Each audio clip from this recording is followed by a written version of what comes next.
start with Dan Hope from 11 Warriors. Dan. Hey, Thayer, I noticed in the last game that you had Munford Jr. on your nameplate on your jersey. I was curious if there was a story behind that. The reason why I got Munford Jr. on my back is because I never put Jr. on my back because I was like more afraid of my past. Like when I meant my past, I meant like, of course, like my father, because he wasn't like really like a really good role model for me. So I was talking to my mom about it, and she basically said like, you gotta own it. You know, that's your name. You gotta be grateful for it. I have learned so much from my dad that was so bad that I'm not trying to like repeat the future. So that's why I put a junior for myself. What is it, kind of about that to you that, resonates with you and maybe makes you want to reclaim your name, so to speak? To be honest, it's just my name, and I love it. I like my name, even though he was not as a good person that I thought he was about to be, but I respect what he done, what he has done for me, like for my past, and I can take whatever things that he has done bad for myself. Thank you, Bear. All righty, we'll go next to Brendan Gulick, Buckeyes Now on Sports Illustrated. Brendan. Hey, Thayer, I actually hoped I might be able to ask you about your teammate, Paris Johnson. Dave Biddle wrote a really good piece about Paris's charity work. And, there's been an awful lot of talk about the NCAA changing rules that can help players with their ability to capitalize on their name, image, and likeness, but maybe not so much talk about how athletes are using their platforms for things like that, where they're impacting their communities directly. We haven't had a chance to see Paris too much on the field yet this year. Can you give us a little bit more of a sense of, why this work with helping military veterans and with helping underprivileged kids is important to him? Do you have some background on that? Oh, knowing him personally, he's just a great kid. He loves everybody. Like he will take care of anybody, and like it's really nothing much more. He loves football, and he just basically he just loves everybody. Are there some other examples of maybe, guys who are doing similar things elsewhere on the roster that maybe we just haven't, come across yet? Not that I know of. Okay. That's okay. One more quick one. You guys are essentially at the halfway point of your season here in the regular season. And I realize you guys have pretty lofty expectations internally, but I'm hoping that you can give me an idea how you think as a team you guys are progressing. Are you meeting the expectations regardless of the scoreboard, regardless of the stats? Are you guys progressing the way you want to progress throughout this season? There's always things to work on. I know everybody outside this program thinks that we are like the best team in the nation, which we love, but at the same time though, we know what more we can bring to the table. I don't think we actually hit our peak yet at all. Thanks, man. All righty, we will go next to Dave Biddle from 247 Sports. Dave. Thanks, Mike. Hi, Thayer. What about you personally? How do you feel like you are playing personally this year? It seems like you're playing your best football, but how do you feel like you're playing this year? Compared to last year, like 20 times better.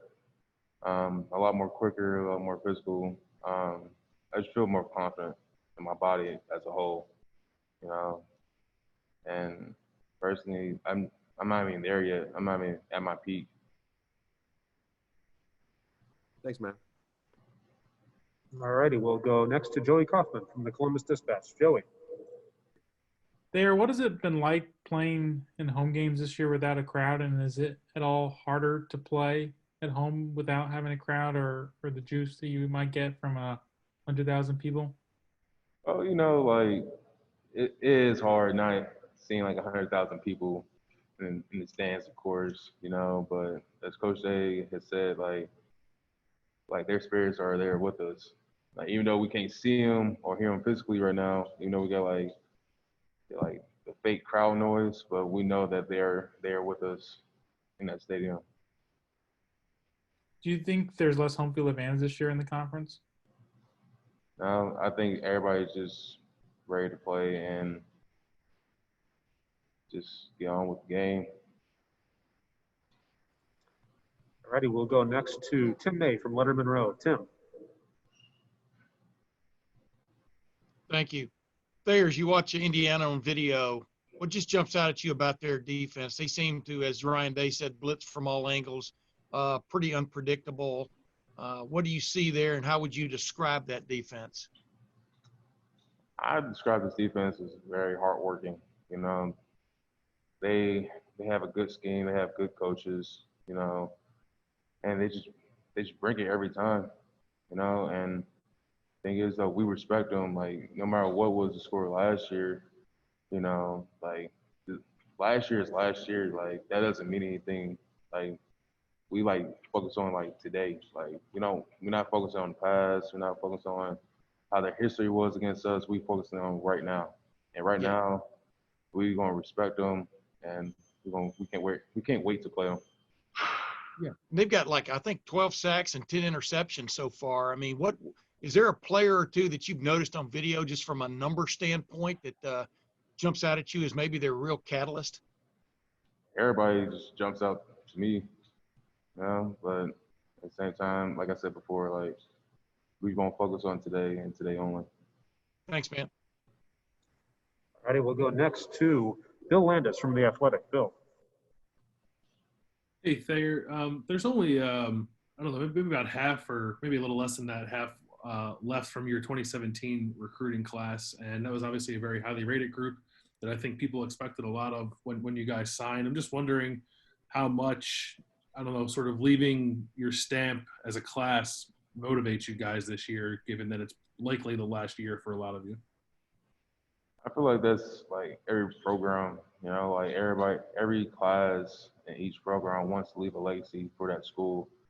I know for us, it's we just want to make sure we win a national championship, of course, and we try our hardest to actually make that possible. All righty, next up, Tony Gerdeman, Buckeye Scoop. Tony. Thayer, Ryan Day said this defense comes from all directions, and I'm wondering what that means for you. What kind of difficulties does that bring to you as a left tackle when they could be coming from blitzing, defensive ends, twists, and things like that? What's Saturday going to be like for you? Saturday for me is going to be very interesting.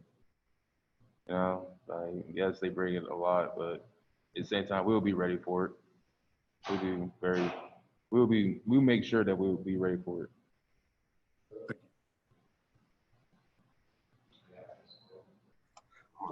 All righty, we'll go next to Austin Ward, Letterman Row. Austin.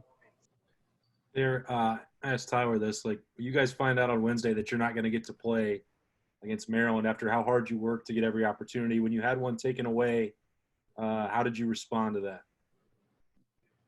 For me personally, I was not happy at all because we literally got done doing a whole hard practice, and we were so ready to just play Maryland. But at the same time, though, coronavirus this year, it's not on our side.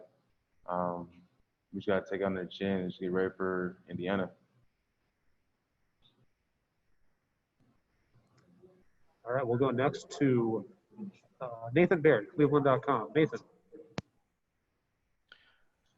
Thayer, if there's a situation on an offensive line where maybe one player is learning on the job, I guess kind of the way that Harry is this year, I mean, what are sort of the domino effects of that? Does that affect you and Josh too? And how do you try not to let it affect you, I guess, in a more significant way, or try to compensate for him kind of figuring things out as he goes?